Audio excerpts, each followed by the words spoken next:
Rajkot Alap century વૃંદ ગરબી મંડળ દ્વારા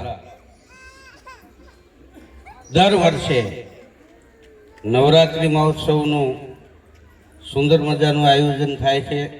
આજથી 17 વર્ષ પહેલાં એકવાર હું અહીં આવેલો, આ બીજી વાર હું આવ્યો છું. વિનોદભાઈ સાકરિયા એ અમારા ગામની બાજુનું ગામ મેટોડાના વતની છે. અહીંયા સોસાયટીના પ્રમુખ જાડેજા સાહેબ, પ્રમુખ શ્રી અમારા ગોકુળભાઈ અને અમારા ખાસ સ્નેહી એવા નિકાવાવાળા ગોવિંદભાઈ સાવલિયા અને એમનો પરિવાર, એમણે અહીંયા સુંદર મજાનું મકાન બનાવ્યું. વાસ્તવમાં મને આમંત્રણ હતું પણ હું બહાર હતો એટલે આવી નહોતો શીખ્યો, એટલે આજે હું અહીંયા આવી ગયો ને એમને નહીં મેં આંટો માર્યો. નવરાત્રિમાં પ્રોગ્રામ 9 દી નથી કરતો હું, બધે દર્શન કરવા જાઉં પછી આખું વર્ષ પ્રોગ્રામ કરું, કારણ કે આ 9 દિવસ છે એ રમવાના છે. ગ એટલે ગાવું, ર એટલે રમવું, બા એટલે માને પ્રદક્ષિણા કરીને રમવું, એનું નામ ગરબા. ગરબા અને ગરબી એમાં તફાવત એ છે કે પુરુષ રમે એને ગરબી કહેવાય, બહેનો રમે એને ગરબા કહેવાય. આ બેમાં એ તફાવત છે. અને રાજકોટ તો આપણું રાજકોટ છે. ગુલાબદાનભાઈ બારોટે લખ્યું છે કે સલામતી નથી રહી આજે કોઈ શહેરમાં, રાત્રે લોકો બહાર નીકળતા બીવે છે, પણ આવો અમારા રાજકોટ શહેરમાં જ્યાં હજી સંસ્કૃતિ જીવે છે.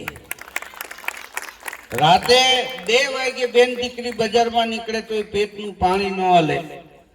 એ આપણું રાજકોટ. રાજકોટ વાળા ઘણા સવારે મોડા જાગે છે, એ સાંજે વોકિંગ કરી લે છે, આગોતરા જામી.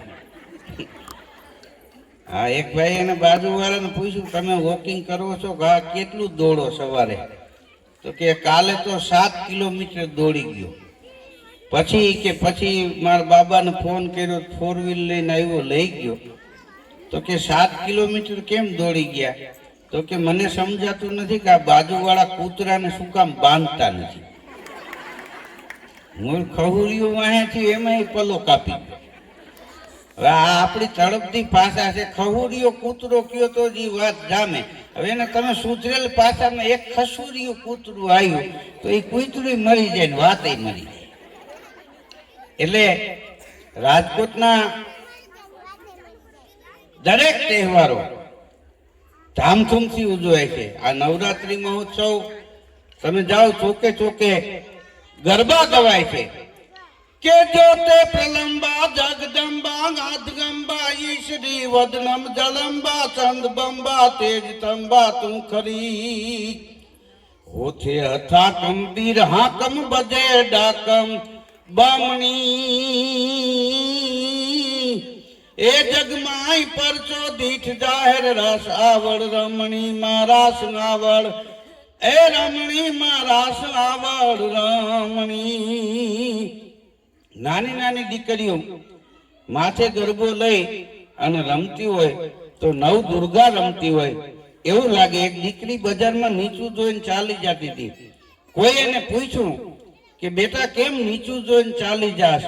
તેથી દીકરીએ જવાબ આપ્યો, મારો પરિવાર ઊંચું જોઈને ચાલી શકે એટલા માટે હું નીચું જોઈને ચાલું છું. આ આપણું સૌરાષ્ટ્ર. હાલો જાય સૌરાષ્ટ્રમાં સુખિયા થાય શરીર, ડુંગરે ડુંગરે દેવતા અને પાણે પાણે પીર. આ સંતોની ભૂમિ છે, આ ઋષિમુનિઓની ભૂમિ છે, આ સુરવીરો અને દાતારોની ભૂમિ છે, આ જતી અને સતીની ભૂમિ છે.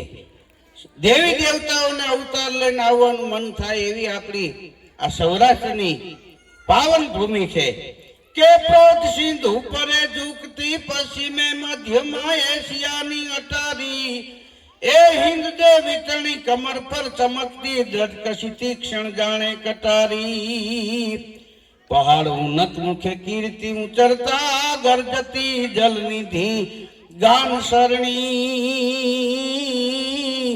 અમારી ભારતી ભૂમની વંદતન આવડી ધન્ય હો ધન્ય સૌરાષ્ટ્ર ધરણી તું ધન્ય હો ધન સૌરાષ્ટ્ર ધરણી તો અહીં પધારેલા સૌ વડીલોને, માતાઓ, બહેનોને અને બાળકોને નવરાત્રિની ખૂબ ખૂબ શુભકામનાઓ. તમારું આખું વર્ષ સુખમય, સમૃદ્ધિમય, શાંતિમય અને ભક્તિમય વીતે એવી આપ સૌને હું અહીંથી શુભકામના પાઠવું છું. અહીંયા નાના નાના બાળકો છે, બાળકોને ભેગા રાખો. હા, બાળકોને રમાડવા. જે વડીલોએ બાળકોને નથી રમાડ્યા ને એ બાળકો મોટા થઈને પછી મા બાપને રમાડે. હા, ઘણા કે છોકરા તોફાન કરે, કે છોકરા તોફાન ન કરે તો હું ભાપો રૂંબાળે લઈ. આ છોકરાઓને તોફાન કરવાની એક ઉંમર છે.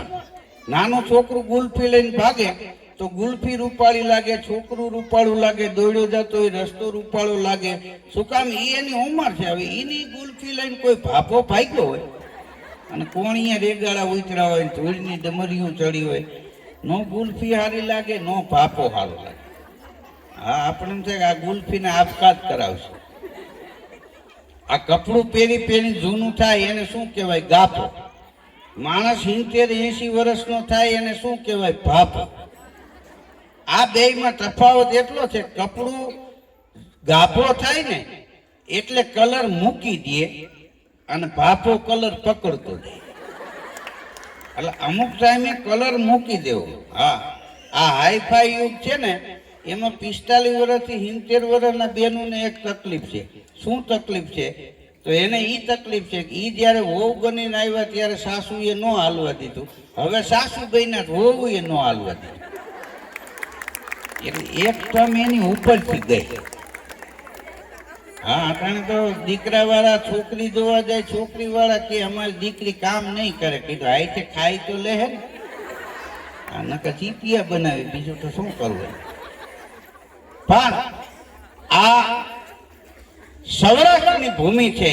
નાગર નરસિંહ જ્યાં નાચ્યો નેહમાં, સંપદા પામ્યો જ્યાં સુદામો, વીર ગાંધી દયાનંદ જ્યાં નીપજ્યા, સંત અને સતીનો ઈ વિસામો, ગામ ગામે ઉભા થંભ પુકારતા, નારી નર વીરની ગાથ વરણી, એવી ભારતી ભૌમની વંદુ તને આવડી, ધન્ય હો ધન્ય સૌરાષ્ટ્ર ધરણી. તો આપ સૌએ મને પણ સાંભળ્યો એ બદલ આપ સૌનો ખૂબ ખૂબ આભાર. જય માતાજી.